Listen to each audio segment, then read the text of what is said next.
Hello everyone, welcome to Bio Blessing. So, after a long time, I'm making a video. So, this video will be very beneficial for all the 12th class students because this is a 21 days challenge kind of video where you will be able to complete your biology chapters in just 21 days. And without counting today, which is 5th of February, we are just left with 21 days, and that means that you will complete your 12th biology in 21 days. That means February में आपका biology तो हो जाएगी, right?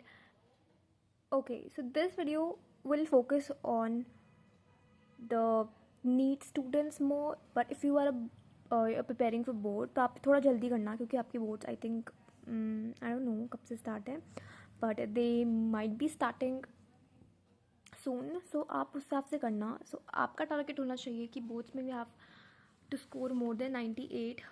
Okay, and NEET में तो 360 because biology अगर आपने पढ़ी है so there is no excuse की 360 से कमाएंगे. ठीक है, तो अभी हम बात करते हैं 21 डेज़ में कैसे बायो करनी है 12th की. Okay, so I will tell you कौन सा आपको कितना टाइम देना है, किस में क्या इंपॉर्टेंट है. ओके, सो ये जो आपकी रिप्रोडक्शन वाली यूनिट है, ठीक है, इसमें क्या है ना, थोड़ा ऐसे कंसेप्चुअल चीज़ें ज़्यादा हैं और डायग्राम्स काफ़ी ज़्यादा हैं. तो डायग्राम्स ही पढ़ के जाना, बोर्ड्स में भी आते हैं एंड नीट में भी आते हैं. ठीक है, ओके. सो मैं जब बात करती हूँ इन 3 चैप्टर्स की, ठीक है, तो जो सेक्सुअल रिप्रोडक्शन फ्लावरिंग प्लांट्स है, you take 1.5 days to complete this. ठीक है, तो 1.5 डेज़ में आपको इसे कंप्लीट करने की कोशिश करनी है. ठीक है, बाकी बच्चों को दोनों ये जो ह्यूमन रिप्रोडक्शन है इसमें 2.5 डेज़ आप अकॉर्डिंगली कर सकते हो बिकॉज रिप्रोडक्टिव हेल्थ एक बहुत ईजी चैप्टर है.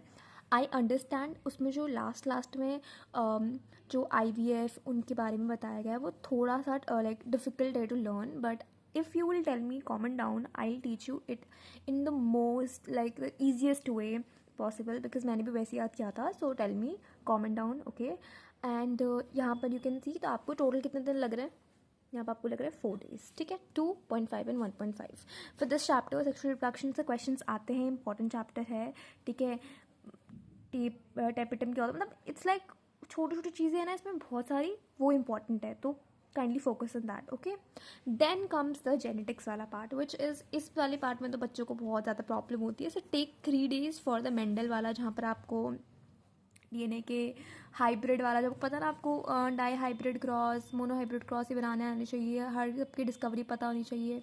तो ये 3 दिन लगा के कर लेना. एंड DNA वाला तो बहुत इंपॉर्टेंट है. It is like I can't tell you how important it is and it is difficult as well. बच्चों को लगता है बट आपसे कंसेप्चुअली समझोगे ना, ट्रांसक्रिप्शन ट्रांसलेशन सब कुछ, तो बहुत ईजिली हो जाएगा. ग्रिफिथ, सारे साइंटिस्ट के नाम याद कर लेना, कौन कौन से उन्हें चीज़ें दी थी, कब दी थी, ये भी आपको याद करनी है. अब इवोल्यूशन लोगों को बहुत लगता है कि भाई रट्टे वाला चैप्टर है, but let me tell you it is not a very rote learning वाला chapter. It is easy. Okay, तो if you want me to teach you I will teach you because मैंने तो बहुत बढ़िया तरीके से याद किया हुआ था एंड मुझे ना बड़ा ईजी लगता था. जब भी मेरे को ऐसा होता था कि मुझे भी रिवाइज करना, I used to be very happy because मेरे नोट्स बहुत प्यारे थे जिससे मैं पढ़ती थी एंड उस हिसाब से मेरे लिए हो जाता था लाइक आराम से. If you want I will teach you also. ठीक है, because helping is helping.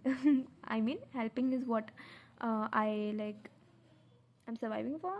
Anyways, like YouTube channel भी मैं इसी के लिए बना रही हूँ ताकि I can help you guys. Okay, so 3 4 5 6 7 8 so 8 days जो हैं आपके जेनेटिक्स में जाएंगे which is kind of worth it. Okay, आपको 3 दिन देने हैं इनको. इवोल्यूशन इजी चैप्टर तो बड़ा भी नहीं है, तो उसमें जितना भी है आप याद कर लेना. ठीक है, इसमें से इवोल्यूशन बताऊंगी. ओरिजिन ऑफ मैन थोड़ा इंपॉर्टेंट है तो वो आता है, रैम्पेथिकस ड्राइपेथिकस इन सब पे ध्यान देना.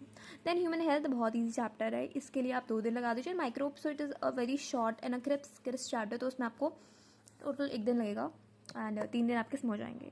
अब बायोटेक प्रिंसिपल में ये चैप्टर बहुत इंपॉर्टेंट है बट इसके क्वेश्चन भी बहुत ज़्यादा आते हैं, ऐसे नहीं किसके नहीं आते. तो क्योंकि प्रिंसिपल एंड प्रोसेस थोड़ा बड़ा चैप्टर, इसमें 2 दिन लीजिए, इसमें 1 दिन लेके आप 3 दिन में ये यूनिट कंप्लीट कर लोगे. जैसे यूनिट होती रहती है ना, काफ़ी कॉन्फिडेंस आता है कि यार yes something is happening. Okay, organism वाला चैप्टर, ये सारे ये क्या ईजी चैप्टर है. बायोडाइवर्सिटी सबके ज़्यादा क्वेश्चन आने वाले तो इसको पढ़ लेना. 3 दिन में आपकी ये यूनिट कंप्लीट हो जाएगी. सो आप खुद काउंट कर लो, विद इन 21 days आप अपनी बायो कंप्लीट कर लोगे. एंड 12th का वेटेज 55% से ज़्यादा होता है कभी कभी, मतलब वेरी करता है कि नीट में कितना आ रहा है. बोर्ड्स में तो आपने इतना अच्छे से पढ़ लिया ना, वोट्स में ना करना, आपके एग्ज़ाम से पहले आप इनको पहले थोड़ा लाइक एक आपने क्योंकि पढ़े होंगे राइट, तो थोड़ा आप एक एक दिन हटा सकते हो, तो आप उतने जल्दी भी कर सकते हो, ठीक है। तो फिर नीट इट इज़, एंड अगर आपको लग रहा है कि नहीं होगा नहीं होगा, हो जाएगा, आराम से हो जाएगा। I will also make a separate video for chemistry and for physics, for both neat and boards. Also do comment down कि आपको किस टॉपिक में या फिर किस सब्जेक्ट में, सब्जेक्ट नहीं किस चैप्टर में आपको समझना है। तो आई विल टीच यू। मैंने एनिमल किंगडम पढ़ाया है इस चैनल पे। मैंने आपको बायोटेक, ह्यूमन हेल्थ, इन सब के इंपॉर्टेंट टॉपिक्स बताए हैं। बोर्ड्स के लिए, नीट के लिए बहुत इंपॉर्टेंट है। Go check those videos out and या lot of things right. So yes, this was all 21 days ये है। अगर आप अभी एक्सेप्ट करते हो इस चैलेंज को, comment down challenge accepted, and February के लास्ट दिन तक आप मुझे कॉमेंट करेंगे कि मेरा बायोडाइवर्सिटी कंप्लीट हो गया है, and then you are good to go, ठीक है। तो ये नहीं है कि सिर्फ इसे ही करना है, इसके साथ साथ आपको अपना और भी करना है, बिकॉज आपको अब देखो नीट आ रहा है, नीट की भी मैं एक सेपरेट वीडियो बनाऊंगी, स्ट्रैटेजी वीडियो। तो आपको बहुत लाइक कोशिश करनी है। ये उनके लिए है ना जिनके बोर्ड्स भी हैं, जिनको 12th की बार अभी तक उन्होंने की नहीं है, तो अच्छे से उसको करना आता है। 21 डेज़ में आपको 12th की बार कंप्लीट करनी है। कभी ऐसा करता है ना 11 भी नहीं हुई 12 भी नहीं हुई, तो ऐसा लगता है कि फिर तो यार कुछ भी नहीं हुआ। सो मेक श्योर दैट आप सब कुछ कर रहे हो, ठीक है, आप सब कुछ कर रहे हो। This turn out to be yes. So आप सब कुछ कर रहे हो, आप कोई चीज़ छोड़ नहीं रहे हो, देन क्लास में क्योंकि रिग्रेट होता है, इन रिग्रेट की feeling is the worst feeling in this world. So it's better you work hard today and now, okay. तो इन सब के साथ साथ आपको क्या करना है, आपको अपना फिजिक्स भी पढ़नी है, आपको अपनी केमिस्ट्री भी पढ़नी है। डोंट लीव दो subjects because those are important as well. And boards वाले बच्चे अभी जस्ट फोकस ऑन 12th। ऐसा नहीं है कि बहुत स्मार्ट बन के आप ऐसे कर रहे हो कि नहीं हम 11th पढ़ेंगे। येस, इट इज़ फाइन अगर आप 1-2 घंटे दिन के 11th के रिविजन के लिए दे रहे हो, absolutely fine, and you should do it. जो नहीं करे वो करो, ठीक है, क्योंकि बोर्ड्स उतने मैटर नहीं करता है। मैं बता दूँ, जो बोर्ड्स पे ज़्यादा ही ध्यान दे रहे हैं उनके भी यार कुछ नहीं होने वाला, बिकॉज बोर्ड से क्या होता है ना, आपकी बस परसेंटेज बन जाती है।